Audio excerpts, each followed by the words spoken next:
Amém, amém. Então, Joaquim, queria te apresentar, né, para as pessoas. Você pode até falar um pouco, se apresenta aí para a gente, fala um pouco como Olha, eu sou um simples servo da vinha do Senhor, como dizia o Papa Bento XVI, não é? Sou um pobre inútil.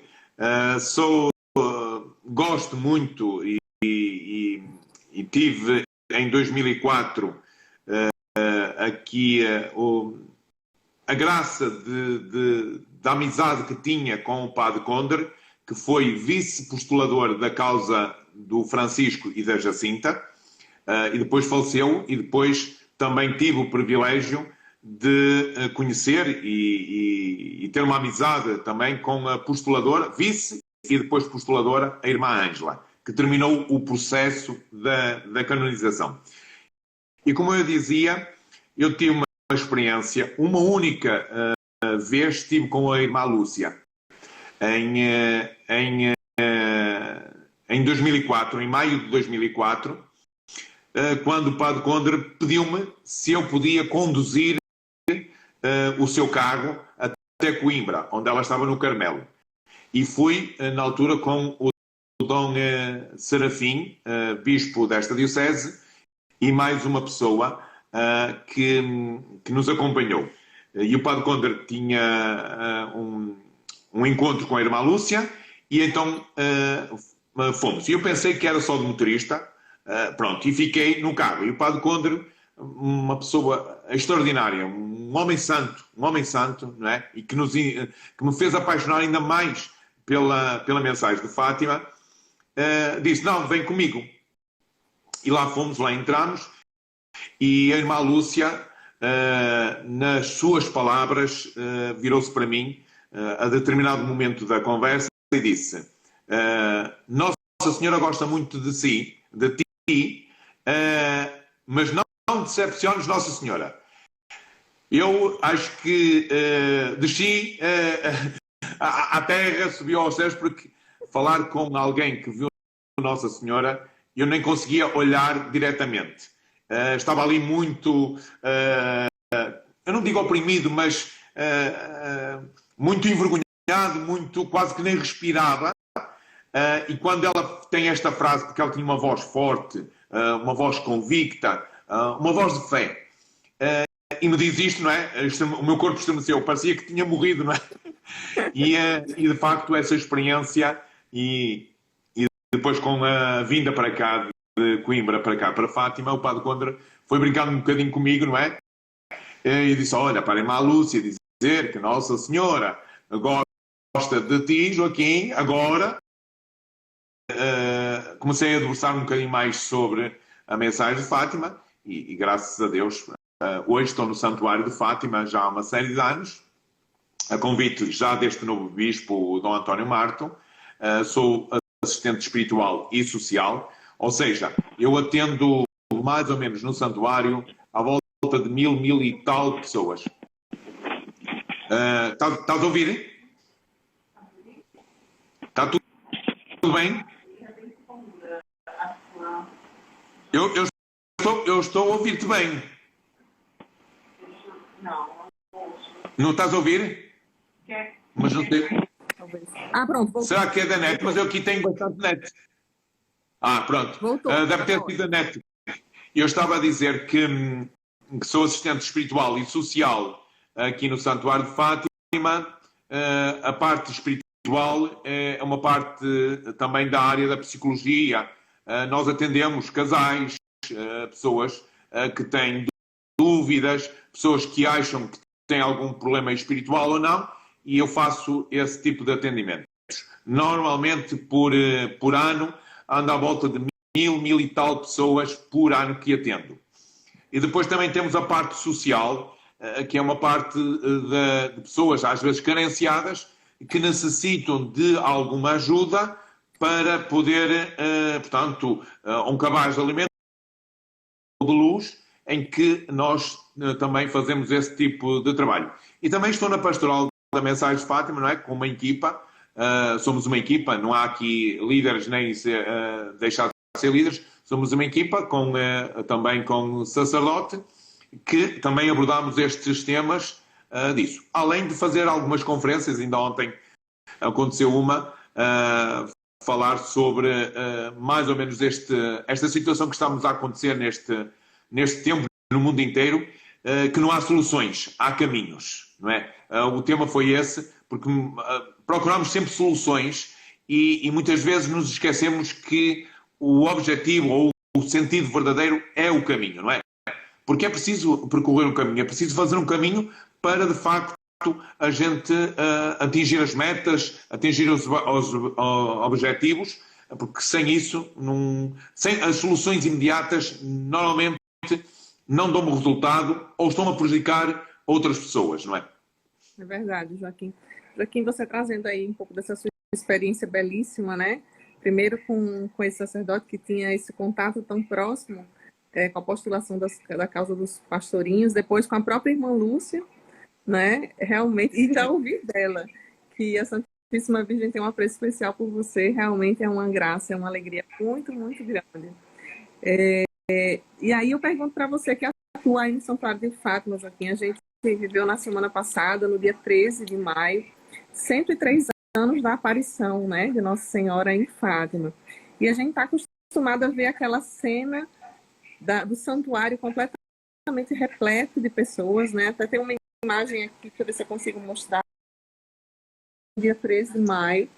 É um mar de velas, né? De peregrinos do mundo inteiro. E aí, nesse ano, aqueles que puderam ver, nós vimos aquele vazio, né? Aquele silêncio, poucos peregrinos, e você teve a graça de estar lá nesse dia, não é? Joaquim, você me falou que foi servir na Santa Missa. Me fala como foi essa sensação de viver isso nesse 13 de maio. Olha, foi uma situação, de facto, que, até partilhando com alguns sacerdotes e alguns colegas que pudemos participar, porque só os colaboradores e só alguns colaboradores é que puderam participar, porque tinham algumas missões, ou seja, houve 21 colaboradores que levaram uma vela acesa, que representava as 21 dioceses de Portugal. Foram outros colaboradores que foram rezar a dezena do terço, outros que estiveram a participar nas leituras da Eucaristia. Portanto, foi o número reduzido. E os outros colaboradores estiveram a assistir, como a maioria dos peregrinos, através da televisão. E, de facto, foi um misto de situações, de sensações.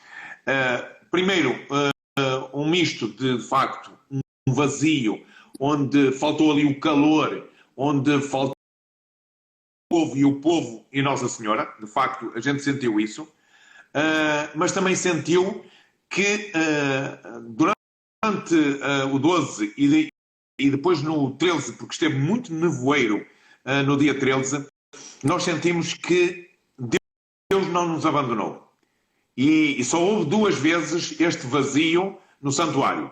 A primeira aparição, que só estiveram os 3 pastorinhos, porque depois em junho já estiveram mais de uma centena de peregrinos, e depois logo em julho já tiveram entre 5 ou 6 mil peregrinos e por aí fora.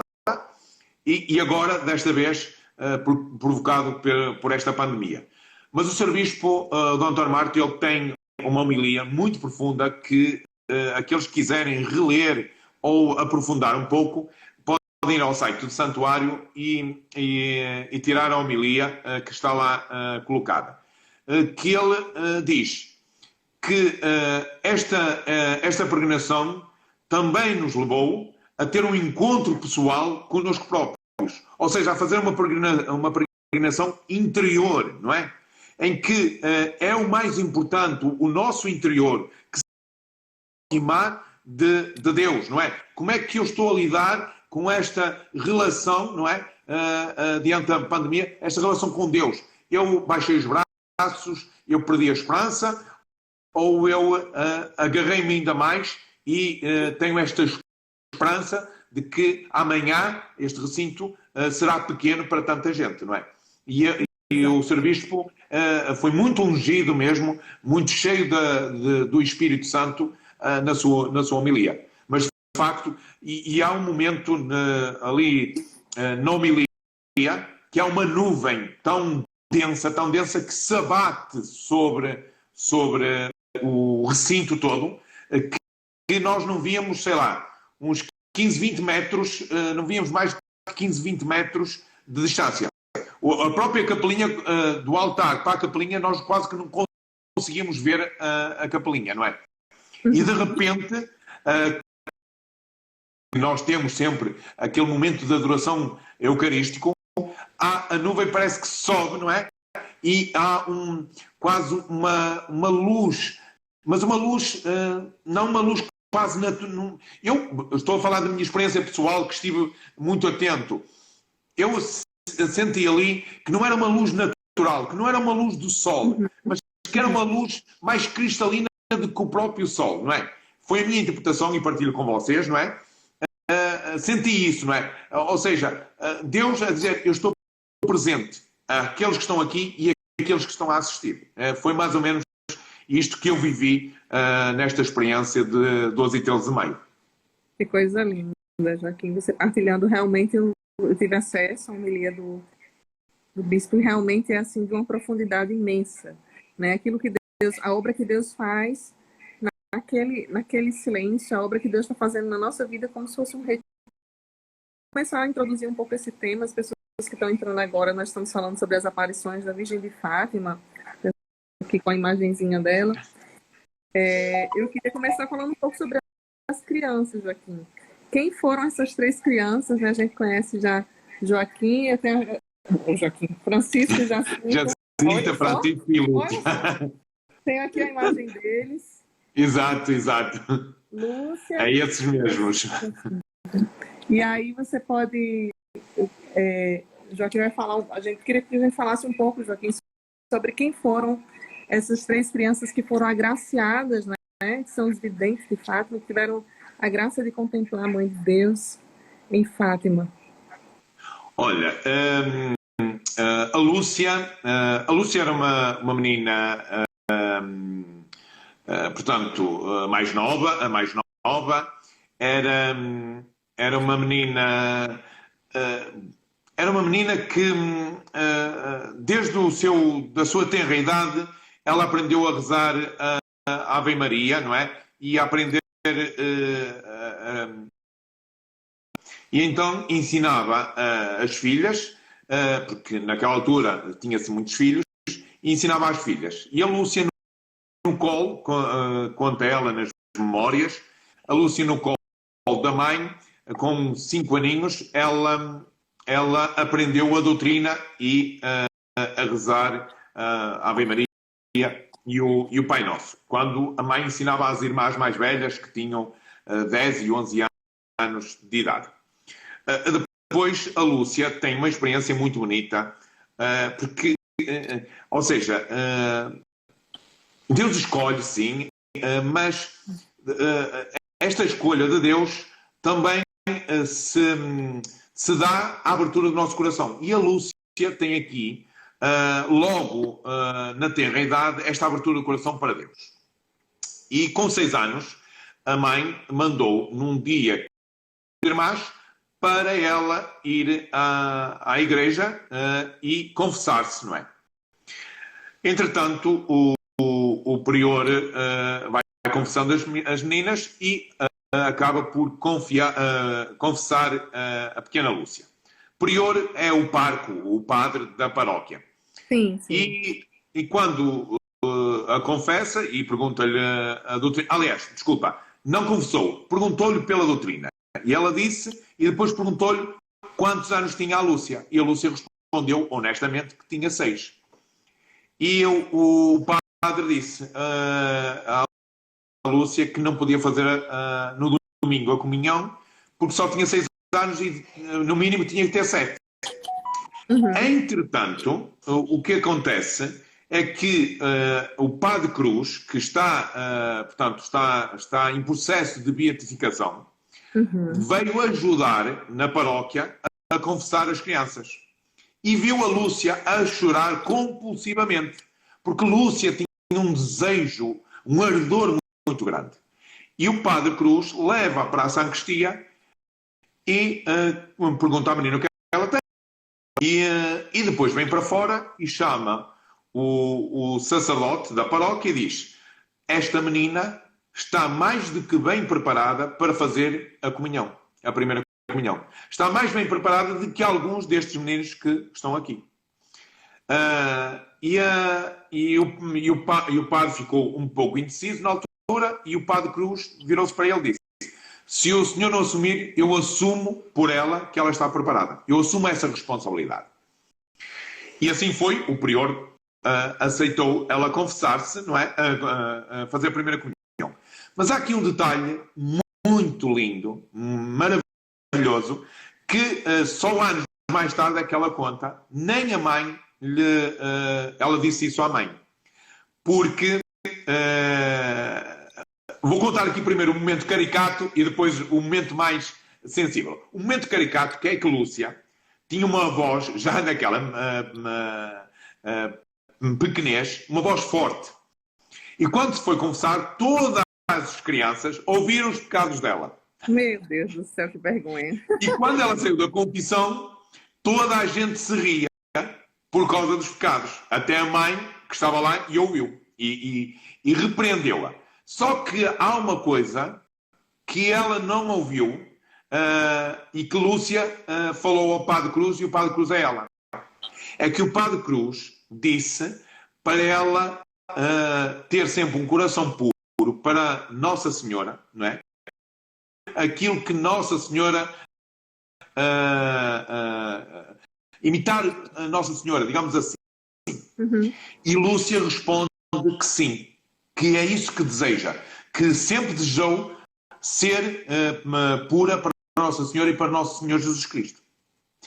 E aí, mas essa parte de dizer sim, e este diálogo entre o Padre Cruz e ela, ninguém ouviu. E a mãe ficou intrigada com isso. E perguntou-lhe, e ela não falou. Disse que era uma coisa mais pessoal. E como havia lá uma imagem, que ainda hoje lá está, a imagem na paróquia, onde a família da Lúcia ia limpar a igreja, arrumar o altar, colocar flores nas imagens, e a pequena Lúcia também ia para ajudar com as irmãs quando iam fazer isso. E aquela imagem, rezavam sempre junto àquela imagem. Quando a Lúcia foi rezar diante dessa imagem como penitência, ela olhou para a imagem e Nossa Senhora sorriu. Né? Com 6 anos começa aqui o grande sinal disso. Não é? E aquilo passou-se, não é? E continuou. Depois, com 6 ou 7 anitos, 8 anitos, mais ou menos, ela teve que assumir o rebanho. Ela não queria muito, mas diante daquelas... naquele tempo, e diante das situações que se vivia naquele tempo, porque Portugal era um país de agricultura e de rebanhos, pronto, não havia outra hipótese, e então ela teve que assumir aí o rebanho e começa a andar com o rebanho. Os outros dois são irmãos, não é? O Francisco, um jovem pacato, muito amigo do seu amigo, não gostava de confusões, não era aquele tipo de rapaz que anda, como vocês dizem no Brasil, a brigar uns com os outros, não é? Era um rapaz que sempre pacificador. A natureza faz-nos lembrar Francisco de Assis, não é? Há um episódio que os amiguitos deles caçam 2 pássaros e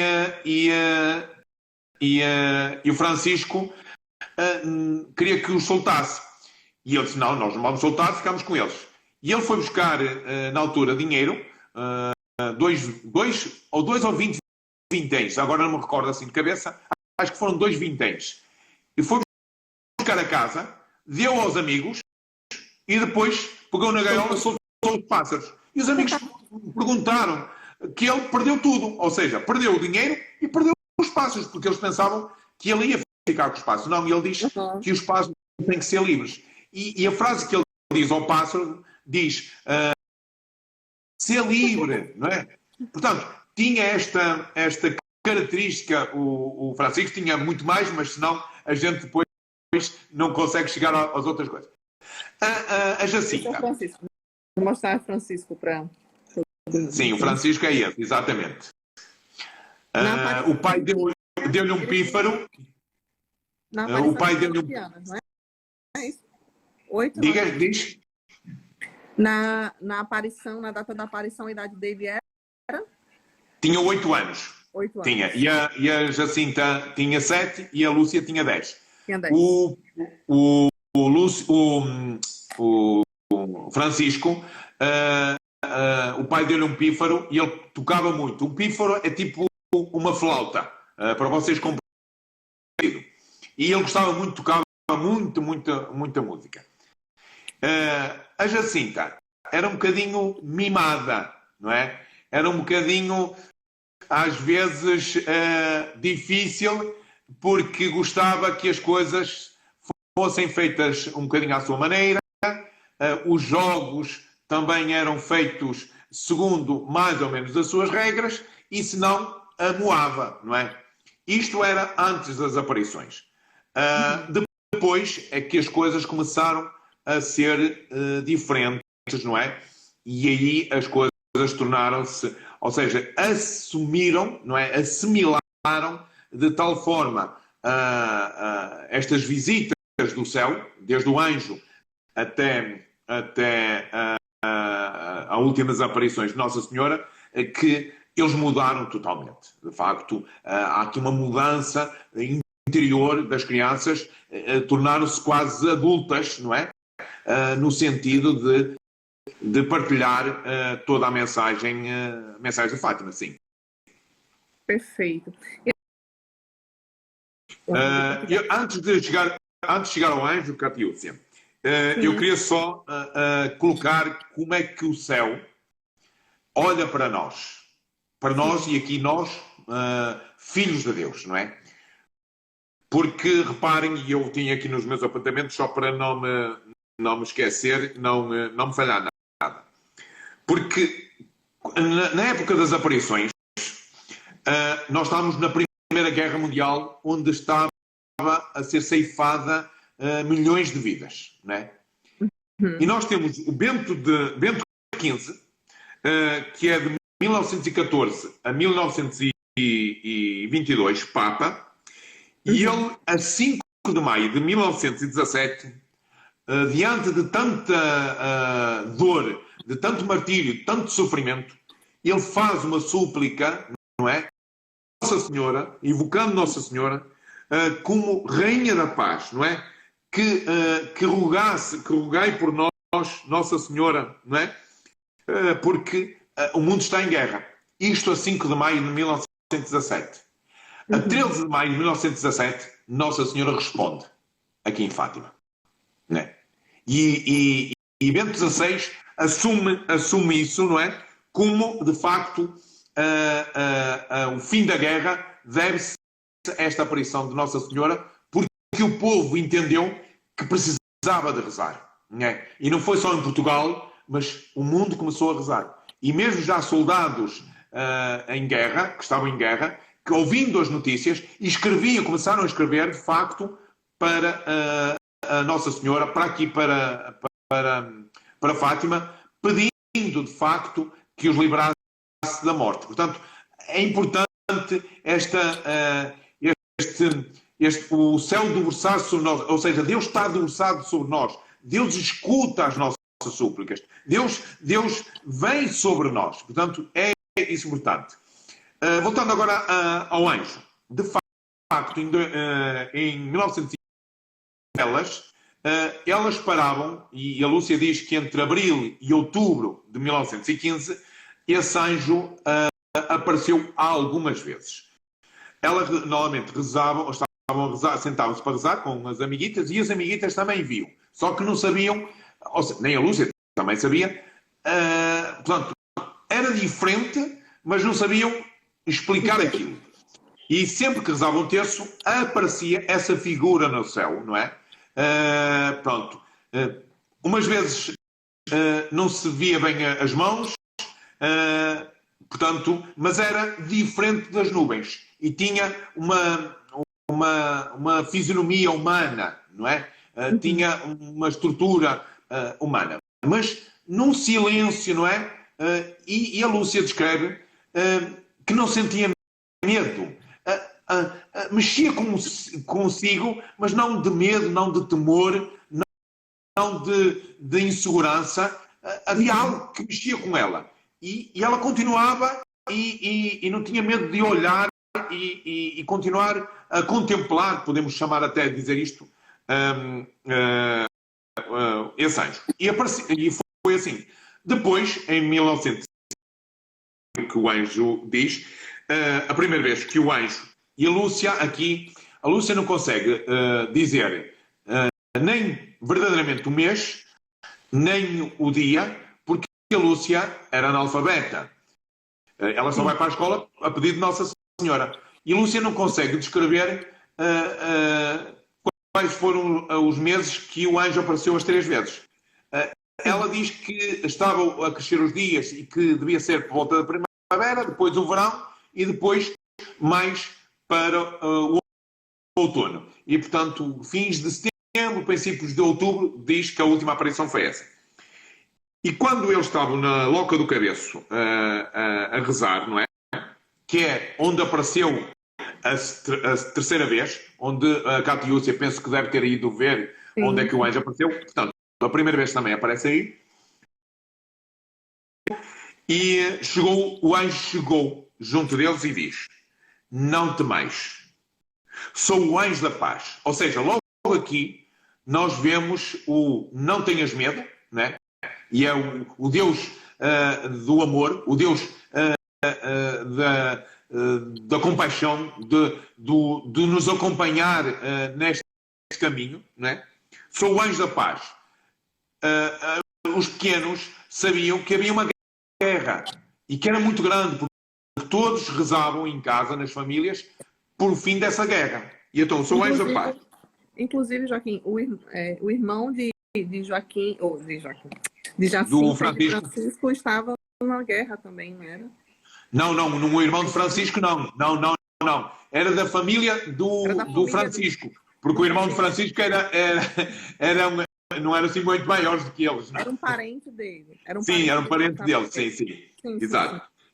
E ele disse: orai comigo, não é? E eu ajoelhando-se sobre a terra, não é? Com a fronte sobre os. E o anjo depois disse-lhes para pronunciar esta oração: meu Deus, eu creio, adoro, espero e amo-vos. Peço-vos perdão para os que não creem, não adoro, não espero e não vos amo, não é? E depois de repetir isto 3 vezes, não é? Ele diz: orai assim, os corações de Jesus e de Maria estão atentos às vozes das vossas súplicas. E neste instante ele desapareceu. E é aqui que há um misto, o corpo vibra, mas é um vibrar de alegria, um vibrar que eles não conseguem descrever, que não é uma alegria de ter um vestido novo, não é uma alegria de comer algo que deseja há muito tempo, não é uma alegria de estar numa festa, aquela alegria que nós temos às vezes, não é?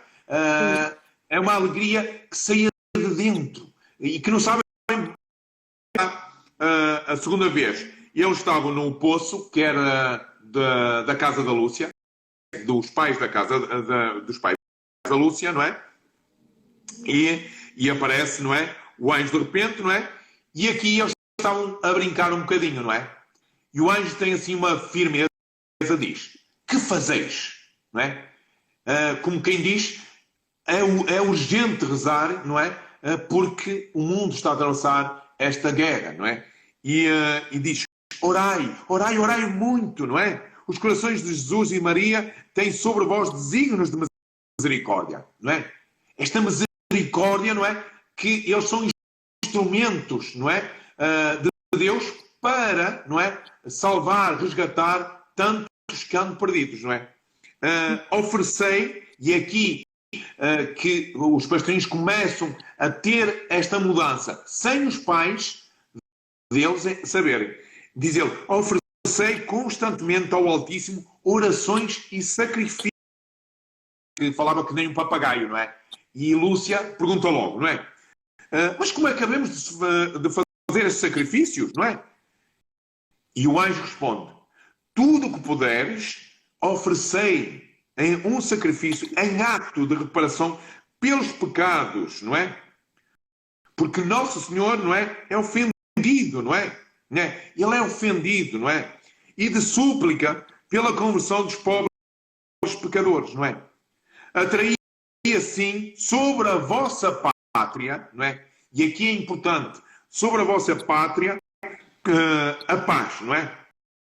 Eu sou o anjo da guarda, não é? O anjo de Portugal. E é aqui que nós, Igreja, e aqui a Igreja Universal, a Igreja do Papa, não é? Do Papa no sentido, a Igreja conduzida pelo Papa. Então, eu sou o anjo de Portugal. Sobretudo, não é? Aceitai e suportai com submissão, não é? E aqui submissão não é estar submissos.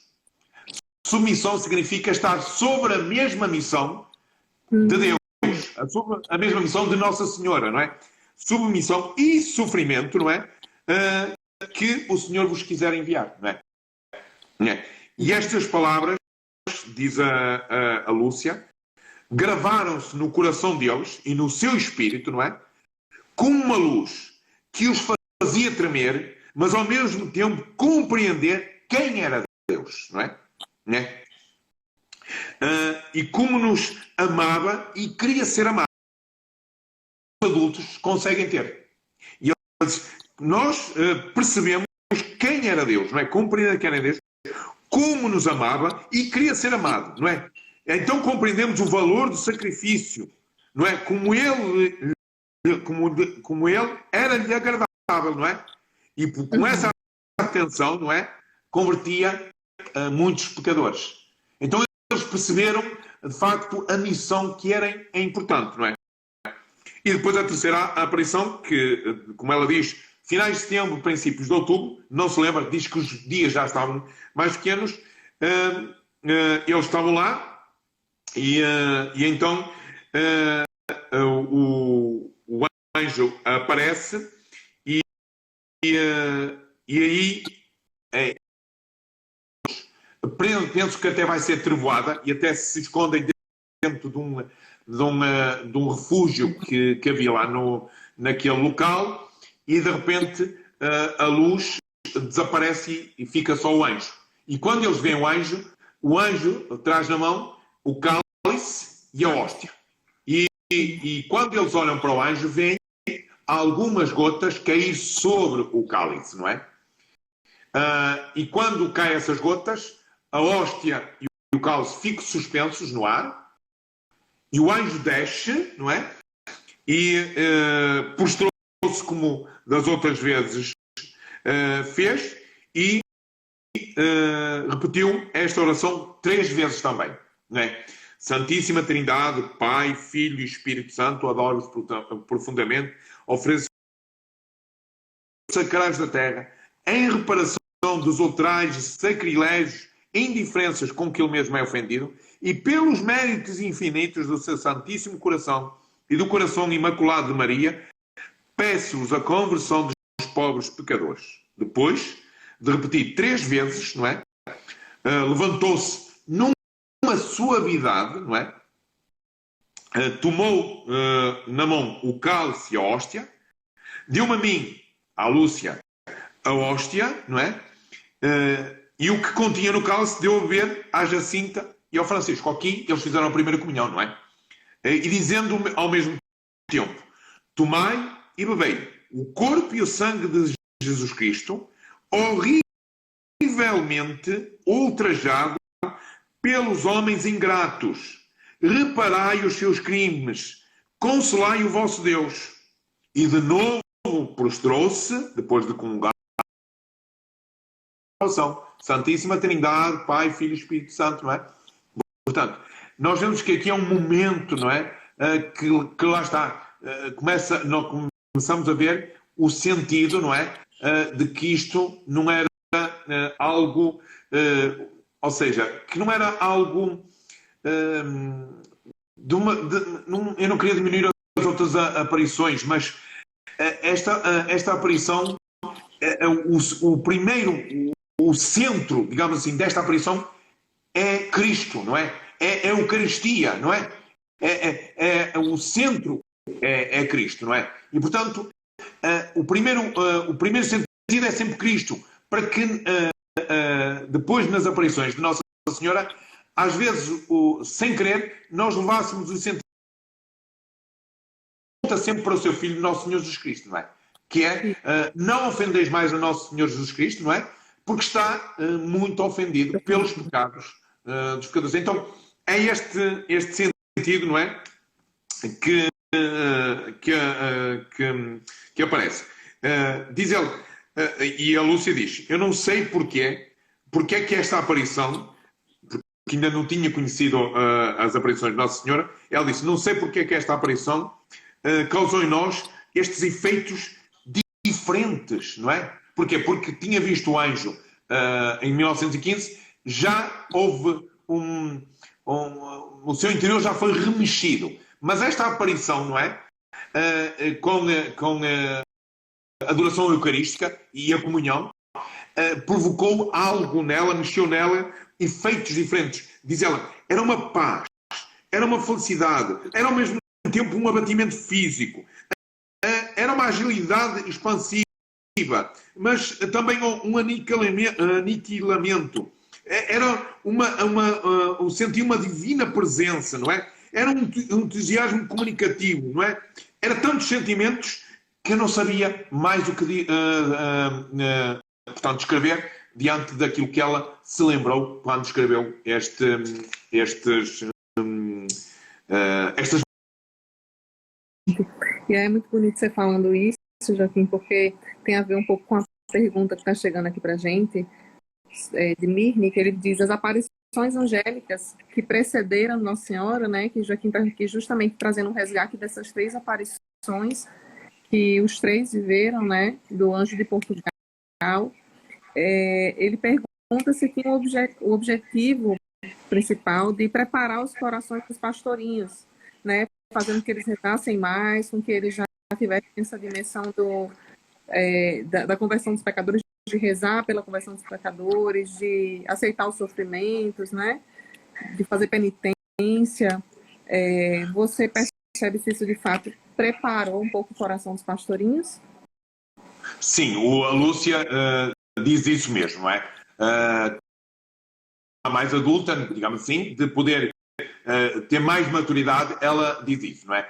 Porque talvez se não acontecesse isso, talvez a mensagem não fosse tão profunda ou não fosse tão abraçada até pela Igreja, não é? Até pela Igreja, porque este percurso todo, quando Nossa Senhora aparece em 13 de maio, Nossa Senhora pergunta, e a primeira pergunta, quereis oferecer-vos a Deus? Se não tivesse esta preparação, não é? São crianças, não é? Mas claro, como é que eu vou fazer isso? Isso dói muito? Isso é muito difícil? A Lúcia teria perguntado, como qualquer um de nós. Sim. Mas diante de tudo aquilo que já estão a viver, não é?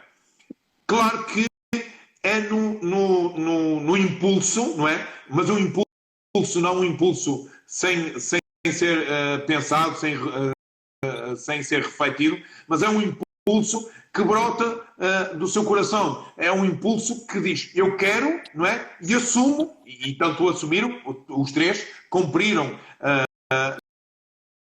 mas tereis muito que sofrer. Não tem problema nenhum. Nós até arranjamos mais sacrifícios, que depois eles venham a arranjar mais sacrifícios para eles, que eles depois vão meter uma corda à cintura, andam só de dia com a corda, mas depois, isto é pouco, vamos dormir com a corda.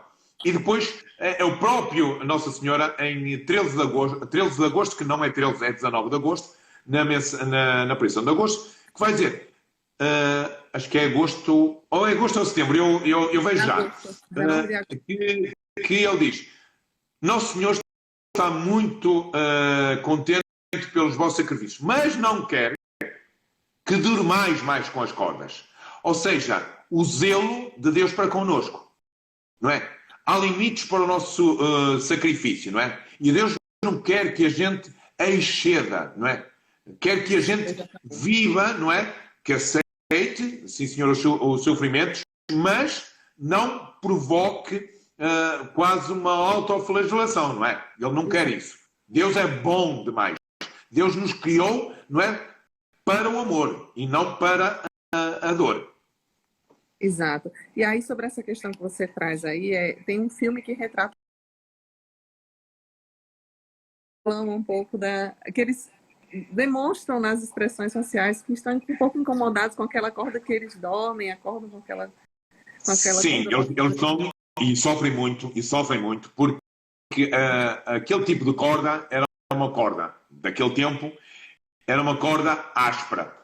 Uhum. E com o mexer, a corda roçava na pele e o que acontece? Ganhava ferida e incomodava, porque não deixava-os descansar a noite tranquila, não é? Portanto, sempre que mexiam-se durante o sono, testemunhos que dizem que muitas vezes eles estavam cansados e quando se sentavam para descansar um bocadinho com o rebanho, de vez em quando adormeciam porque o descanso era pouco. E Deus vê isso, não é? Deus não quer que vá além daquilo que é ou seja, o sofrimento que acontece na nossa vida. Ou seja, o sofrimento natural, não é? Porque quando eu peco, Catiúcia, eu estou a ofender a Catiúcia e todos os meus irmãos que estão neste momento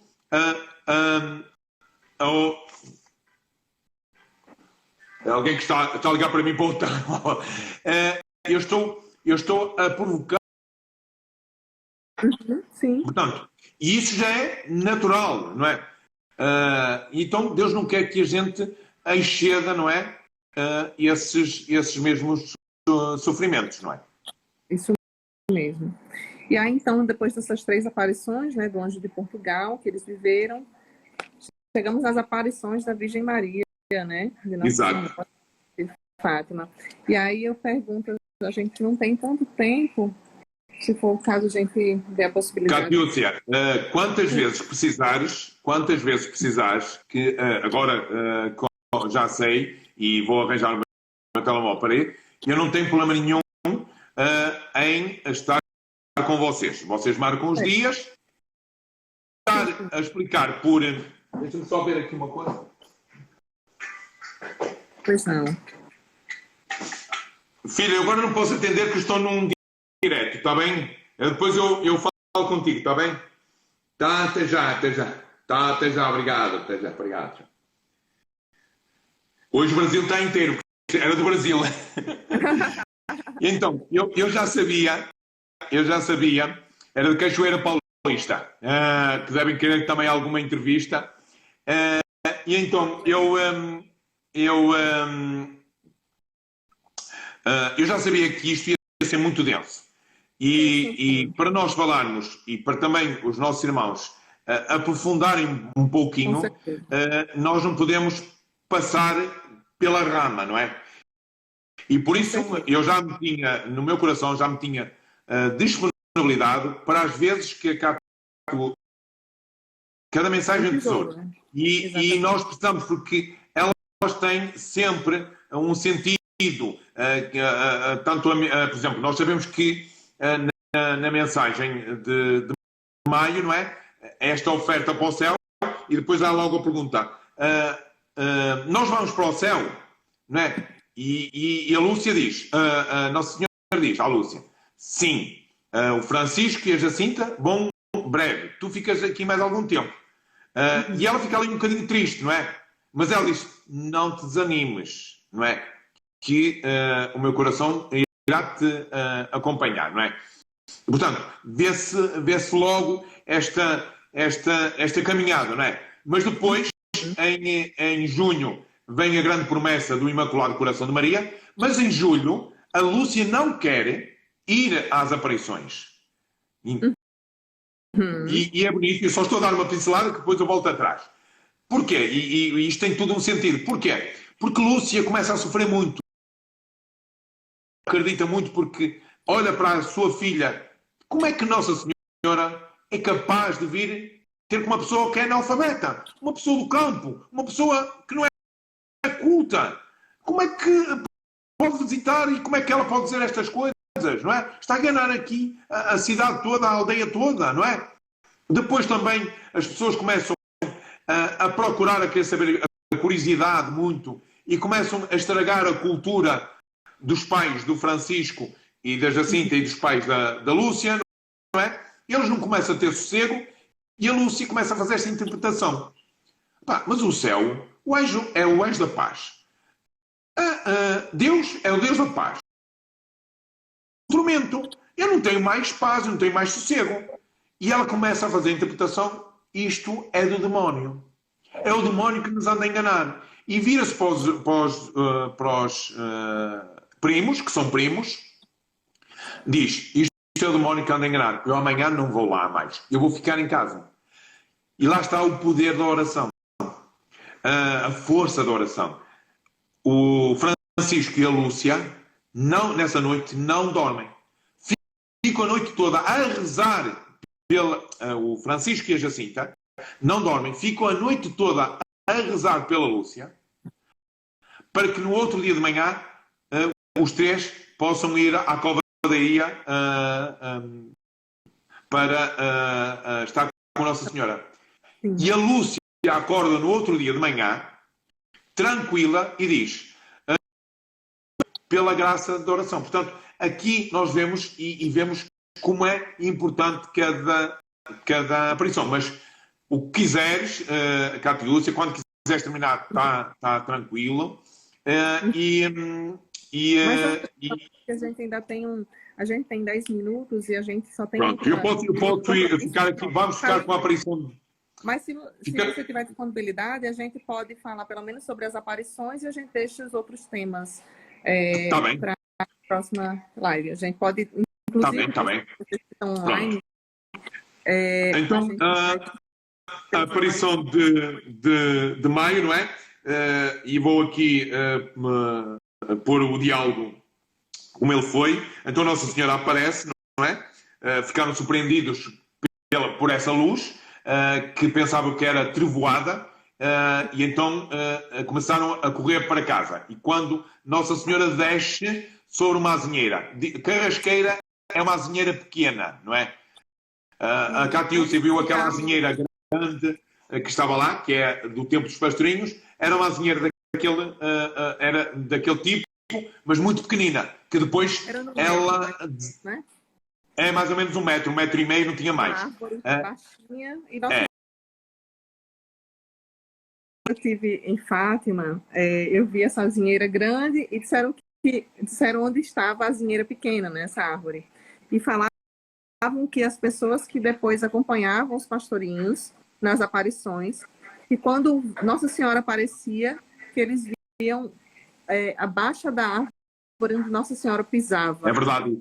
Né? Isso é muito lindo, porque eles não estavam vendo a Virgem, mas eles estavam vendo a rebaixar das folhas quando Nossa Senhora pisava na azinheira. Isso é verdade. Há muitos testemunhos disso, principalmente em junho e julho. Há muito, porque eram poucas pessoas. E então, portanto, não se... Os ramozinhos vergarem um bocadinho. E depois, quando Nossa Senhora subia ao céu, as folhas endireitavam novamente. E às vezes havia movimento, enquanto os pastorinhos estavam ali, num diálogo, havia esse movimento, como Nossa Senhora tivesse a fazer algum movimento ao falar com os pastorinhos. Isso também há testemunhos disso, sim. Que coisa linda. Então, na primeira aparição, foram quantas aparições, Joaquim? Quantas aparições? Foram seis, aparições. mas Nossa Senhora disse que viria uma série. Foi a 15 de julho 15 de julho de 1921. Porquê? Porque é quando começa a haver muitos conflitos por causa das aparições, as aprovações, alguns sacerdotes que estavam a favor, outros não, que não estavam. Todo este processo de aprovação, o Sr. Bispo que tinha sido recém-chegado à Diocese, portanto, porque a Diocese é restituída novamente em 1918 e depois, em 1921, aparece logo este problema, não é? Os processos todos. O andar sempre à procura da Lúcia para perguntar coisas e mais coisas. Tinha lá umas irmãs e então mandou para lá. E então Lúcia diz que sim ao bispo. Mas depois, pensando bem e vendo que a mãe ia ficando sozinha, porque entretanto o pai da Lúcia morre, e que a mãe ia ficar sozinha, o que é que a Lúcia pensa? Não ir, ficar em casa escondida para ninguém mais a chatear. E então vai se despedir nesse dia lá à Covadeiria e está num montezinho, porque aquilo era terra, portanto era pinhal, tipo floresta, como vocês chamam aí, não é? E ela estava virada para o sítio da capelinha, mais ou menos onde hoje está o edifício da Basílica Nossa Senhora do Rosário de Fátima. Portanto, mais ou menos ali, ela estava voltada para a capelinha a despedir-se, que não voltaria mais ali, que é para não ser vista nisso. E Nossa Senhora aparece por trás, e ela estava de joelhos, aparece por trás e toca-lhe no ombro. E diz, obedece ao bispo, né? Porque o meu imaculado coração te acompanhará sempre, não é? E ela fala da mãe. E ela diz, eu também estarei ao lado da tua mãe. Ou seja, também te o Porto. Portanto, há essa sétima aparição que, claro, que Nossa Senhora sabia todos o processo de que aquilo que se ia desenrolar, não é? Portanto, é neste sentido que acontece. Então, como eu disse, na primeira aparição, Nossa Senhora aparece, diz, não tenhas medo, não vos faço mal. A Lúcia pergunta de onde é que ela é, e ela diz, sou do céu, o que é que me quer? E eu disse, vim aqui para vos pedir que venhais aqui 6 meses seguidos, no dia 13, à mesma hora. Depois eu direi quem sou e o que quero. Depois voltarei, a tal sétima vez que estava aqui a falar, não é? Já nessa altura, etc. Depois voltarei uma sétima vez. E não deixou mais vez nenhuma. Eu há bocado disse que era julho, não, era junho, foi em junho, 16 de junho. Para o céu? Sim, tu vais. E a Jacinta? Também. E o Francisco? Também. Mas, aqui o Francisco, mas tem que rezar muitos terços, né? E então, logo neste momento, ela lembrou-se de perguntar por 2 amiguitas que tinham falecido. Uma tinha à volta de 14, 15 anos e a outra acho que tinha 18, 19 anos. Que era a Maria das Neves e a outra a Amélia. E ela disse, tinha morrido 2 amigas que estavam lá em casa a aprender a ser tecedeiras, portanto a fazer tapetes, com a minha irmã mais velha, a Maria das Neves, e a Nossa Senhora diz, a Maria das Neves está no céu.